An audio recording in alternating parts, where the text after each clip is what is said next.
Kemudian kita juga akan sekarang mendengarkan tokoh HKBP yang juga banyak berbuat buat masyarakat. Kita akan dengarkan sama-sama apa yang disampaikan paparkan oleh Bang Syukur Nababan. Silakan Bang. Terima kasih Niko.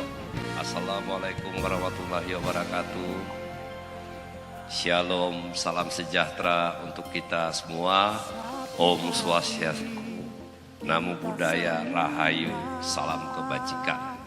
Sore hari ini saya salah satu yang paling berbahagia hadir di sini di tengah-tengah persoalan-persoalan kebangsaan kita di dialog nasional antar umat beragama. Mudah-mudahan acara-acara seperti ini tidak hanya di seminar, di dialog, tetapi itu implementatif sampai ke akar rumput. Yang paling tidak enak itu adalah pembicara terakhir, karena semua pembicaraan telah diambil alih oleh pembicara terdahulu. Dari tadi saya pusing berpikir saya masuk dari celah mana. Jadi tentu saya harus berkreasi dari pengalaman saya, celah mana lagi. Jadi saya melihat ada dua perspektif yang besar. Perspektif yang pertama itu adalah dari kemanusiaan dan keyakinan. Tentu semua keyakinan, apapun keyakinannya, saya percaya semua kita mengatakan adalah makhluk ciptaan Tuhan yang Maha Kuasa. Poin pentingnya di sini. Kalau kita mengakui bahwa kita adalah ciptaan Tuhan yang Maha Kuasa, pertanyaan besarnya adalah kenapa kita diciptakan berbeda? Kenapa kita tidak diciptakan sama saja? Berarti hakikat ciptaan itu sudah berbeda. Maka kita diberikan pikiran, hati untuk mengelola perbedaan itu. Bukan hati dan pikiran kita buat untuk saling mencela, saling mencelakai.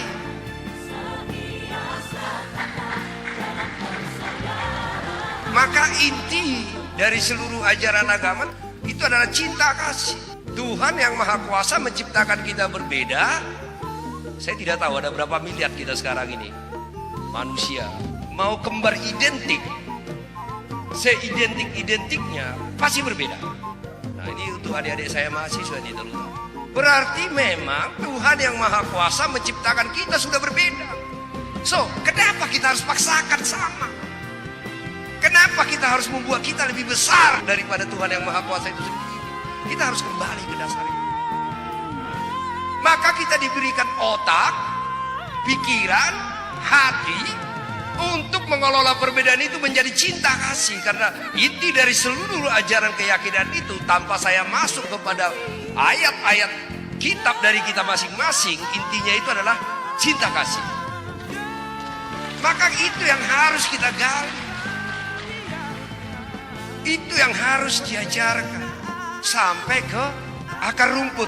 Karena saya percaya seluruh titik ajaran keyakinan itu mengajarkan tentang etika, mengajarkan tentang moral, mengajarkan tentang kebaikan. Dan saya tidak percaya kebaikan itu hanya untuk sesama jenisnya, atau sesama sukunya, atau sesama keyakinannya. Saya percaya semua ajaran itu adalah sesama umat ciptaan Tuhan yang Maha Kuasa, termasuk alam dan ciptaan lainnya. Saya yakin itu.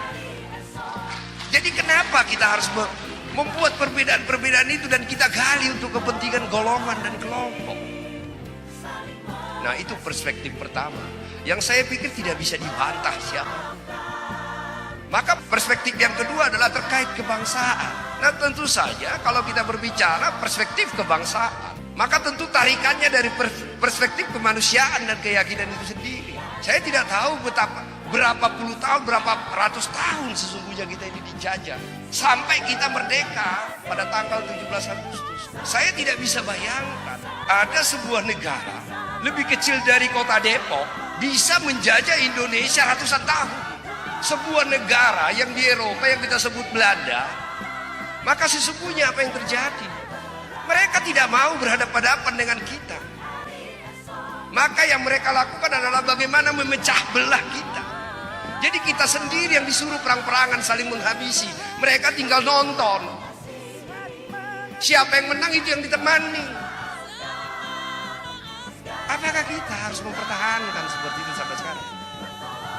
Nah, untung ada kesadaran itu dari anak-anak muda, adik-adikku mahasiswa. Apa yang kita sebut dengan sumpah pemuda. Kemudian timbul anak-anak muda dengan kesadaran yang tinggi. Yang sekolah dari luar negeri. Mulai memiliki rasa kebangsaan, kebersamaan. Mereka bicara tentang Indonesia. Maka ada sumpah pemuda, itu adalah awal kebangkitan kita. Awal penyadaran kita. Sehingga proses itu berjalan. Maka semua tokoh agama, tokoh suku, tokoh daerah mulai timbul penyadaran itu. Semua kelompok agama dan tokoh-tokoh di sana. Kiai-kiai kita, ustadz-ustadz besar kita, pendeta kita, pandita kita. Saya tidak yakin bagaimana perdebatan mereka berada pada satu kesimpulan. Oke, kita berbeda, kita bentuk satu bangsa, kita saling menghormati. Itu tidak mudah. Tadi sempat disinggung tentang 18 Agustus. Ini saya hanya ngutip sedikit saja. Pancasila itu menjalankan syariat. Itu udah hampir bubar Indonesia. Diproklamasikan tanggal 17 Agustus. Pasal itu membuat Indonesia hampir bubar pada tanggal 18 Agustus. Tetapi dalam tempo 15 menit kumpul lagi nih tokoh-tokoh, kiai-kiai, bicara kita bubarkan apa yang kita merdekakan atau kita kembali lagi kepada dasar bangsa. Maka dihapuskan itu. Tetaplah Pancasila yang kita dengar yang sekarang, yang kita lihat. Bapak Ibu saudara-saudara sekalian, tentu kalau hanya kita bicara dialog nasional seperti ini gak ada gunanya. Maka kita harus melihat persoalan utamanya apa sih di sekarang ini sampai kita bisa begini. Apapun yang kita bicarakan baik-baik yang ada di sini, itu jangan sampai hanya kata-kata indah menjadi sebuah kesimpulan-kesimpulan kemudian menjadi file, tidak masuk ke dalam akar rumput. Apa yang harus kita lakukan? Apa persoalannya? Tentu kita lihat semua ini. Saya selalu mengatakan di setiap kesempatan, ada ciri-ciri bangsa ini dari Sabang sampai Merauke. Mau sukunya seperti apa, bahasanya seperti apa, ciri-cirinya sama, yaitu apa? Ramah-tamah, toleran. Kita bayangkan betapa indahnya kita di sini. Kalau misalnya Pak Jenderal datang ke kampung saya di Tapanuli Utara sana, Bapak tidak akan ditanya sukunya Bapak apa, agamanya Bapak apa. Datang ke rumah pasti dikasih minum kopi, Pak. Itu adalah Indonesia. Jika saya datang ke Bali, kebetulan sahabat-sahabat saya koster dan semuanya di Bali, Pak Jenderal. Saya datang ke rumah, saya nggak ditanya suku saya apa, agama saya apa. Mereka akan menjanjikan kopi dan makan. Itu adalah Indonesia. Maka ini jangan kita rusak keramah-tamahan. Tidak boleh kita rusak. Nah, ini persoalan ini sebenarnya adalah karena persoalan kepentingan. Kepentingan kelompok, kepentingan golongan, kepentingan politik ini yang harus kita lawan. Jangan karena keinginan politik, keinginan kelompok, maka negara ini kita hancurkan. Tentu saja siapa yang harus kita perbaiki? Yang pertama tentu adalah kuncinya ini adalah di tokoh-tokoh agama, tokoh-tokoh umat. Pengajaran-pengajaran mulai dari PAUD, Pak, hingga universitas. Terima kasih nih untuk adik-adikku yang bisa hadir di sini. Pembicaraan saya didengar, jangan lagi mau diporak-porandakan bangsamu ini. Bayangkan kalau kita perang ini, coba lihat kiri kananmu itu. Kau tidak akan bertemu lagi saudaramu dari timur, saudaramu dari barat. Yang ada kita perang semua. Itukah yang ingin kita wariskan kepada bangsa ini? Saya yakin tidak ada yang mau, satu pun kita yang ada di ruangan ini. Yang kita mau wariskan adalah kasih. Yang mau kita wariskan adalah persatuan. Maka ini harus kita rubah, sistem pendidikan kita harus dirubah, Pak Kiai. Bagaimana berbicara tentang pendidikan itu? Kita gali lagi intisari daripada agama itu, yaitu kasih, cinta, moral, etika, saling menjaga kehidupan itu. tanpa saya memasuki setiap ajaran agama gitu. Jangan lagi kita menggali perbedaan-perbedaan, apalagi tadi Pak Kiai mengatakan. Dan saya sering mendengar itu, saya juga banyak belajar kepada kiai-kiai Pak Kiai. Agamaku, agamamu. Agamaku, agamamu. Saling kita berhormati, kita udah berbeda kok dari sononya diciptakan. Saya tidak bisa memilih Pak Kiai. Saya dilahirkan orang Batak dan Nasrani. Saya tidak bisa memilih, saya harus dilahirkan orang Jawa. Saya diciptakan Tuhan yang Maha Kuasa, dan Tuhan yang Maha Kuasa menciptakan saya sebagai orang Batak. Udah. Maka saya harus menerima saudara saya yang lain. Saya diberikan otak dan pikiran untuk mengelola. Persoalan yang paling mendasar di sini Pak Kiai adalah kita bicara tentang kebangsaan, kita bicara gak ada gunanya, kita bicara Pancasila, kita bicara Undang-Undang Dasar 1945, kita bicara tentang kebersamaan hak, kesetaraan, itu gak ada gunanya kalau implementasi di bawah itu tidak sama. Saya berharap kalau kita setujui semua ini, dari dialog kita ini, Bapak Ibu Saudara-saudara sekalian, khususnya pembicara-pembicara, ayo negara sesuai undang-undang kita, negara yang bertanggung jawab menjaga warganya untuk beribadah dan melakukan ibadah, tidak boleh diserahkan kepada warga yang lain. Itu kewajiban negara, kewajiban kita semua. Karena kalau itu diberikan kepada warga lain, ini akan terjadi crash horizontal. Maka negara tidak boleh kalah oleh kelompok masyarakat. SKB 2 Menteri. Tidak boleh SKB 2 Menteri mengalahkan pembukaan Undang-Undang Dasar. Tidak boleh SKB 2 Menteri mengalahkan Undang-Undang Dasar. Tetapi sekarang ini SKB 2 Menteri yang berlaku. Maka saya selalu mengatakan, saya ingin mengundang Pak Kiai dan adik-adik saya ke Tapanuli Utara. Kebetulan di situ kampung saya. Di sana itu 99,99% Nasrani. Tetapi ada masjid besar di sana tidak pernah diganggu. Dan setiap sore ada azan di sana. Dan kantor pusat HKBP ada di sana, itu pimpinan saya Pak Daniel, pimpinan HKBP.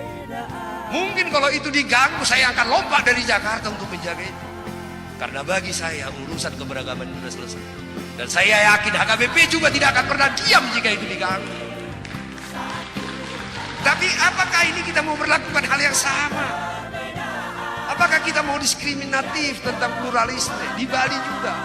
Saya ketemu dengan Koster dan seluruh bupati-bupati. Di sana ada gereja. 1 bulan yang lewat saya di sana dengan Pak Gubernur. Peresmian gereja HKBP. Apalagi pasal 14 coba dibuka. Masa pendirian rumah ibadah tergantung daripada warga masyarakat di situ. Pendirian rumah ibadah sesuai dengan Undang-Undang Dasar, ya negara yang menentukan. Negara yang memutuskan. Saya sebagai pribadi, sebagai tokoh, sebagai anggota DPR, saya harus pastikan seluruh saudara saya umat muslim yang ada di Tapanuli Utara berhak untuk beribadah sesuai dengan keyakinannya. Itu saya berharap saudara-saudara saya juga melakukan hal yang sama. Masa kami sih atau beberapa kelompok kita yang meyakini keyakinan kita masing-masing gak boleh beribadah, mengucapkan syukur kepada Tuhan yang Maha Kuasa sesuai dengan yang dia yakini sih? Masa tidak boleh mengatakan terima kasih kepada keyakinannya sih, sesuai keyakinannya sih? Apa sih dosanya? Apalagi kita seperti di Cilegon kemarin. Dan saya marah sekali di sini. Dan bergerak bukan hanya ucapan-ucapan. Nah, maksud saya, dialog-dialog seperti ini jangan menjadi seminar dengan kata-kata indah. Hanya keputusan-keputusan seremonial indah di antara kita. Tetapi ini harus menjadi keputusan sampai grassroots, dan saya berharap ada sebuah keputusan yang kita serahkan kepada pemerintah dari hasil dialog ini. Bahwa ini adalah kesepakatan kita. Jadi ini bukan hanya sebagai file. Menurut saya ini harus dibatalkan. Tidak perlu lagi ada undang-undang pendirian rumah ibadah. Itu sudah ada di Undang-Undang Dasar kita. Bahwa negara menjamin maka negara memfasilitasi warganya untuk beribadah, selesai.